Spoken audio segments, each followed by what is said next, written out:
Did you ever make anything happen? Anything you couldn't explain?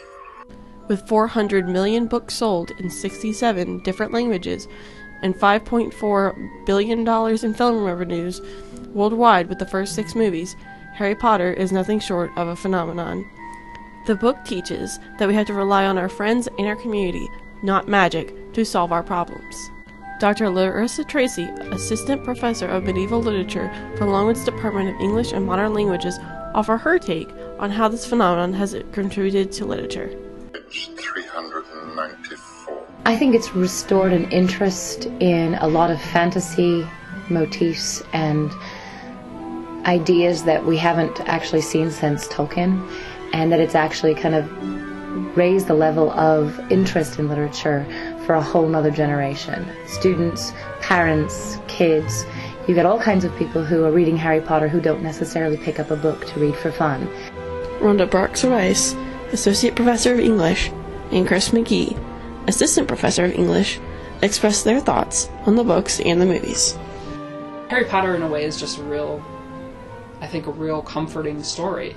The underdog triumphs. Healing curse. Only one person is known to have survived it. You're sitting in this room.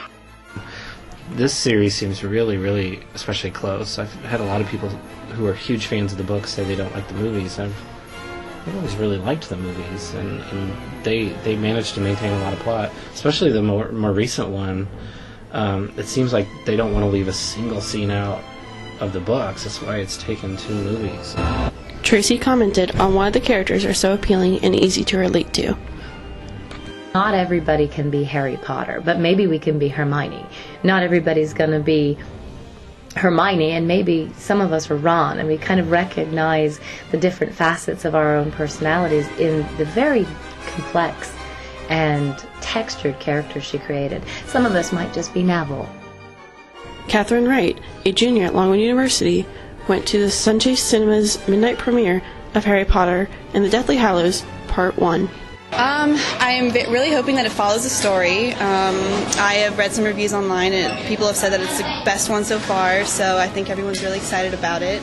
I think everyone here is kind of a diehard Harry Potter fans. I feel like a lot more people would be here if they didn't have 8 a.m.s in the morning.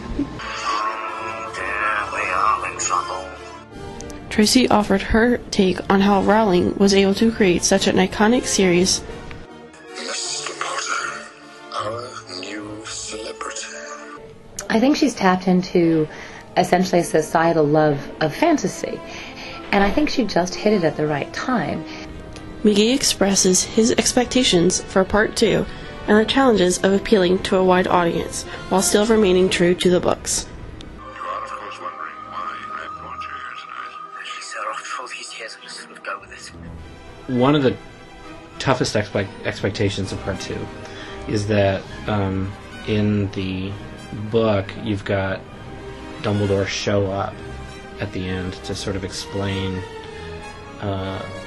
a lot of stuff, to tie loose ends together, and you've got the scene at the very end where they're all grown up, at the station.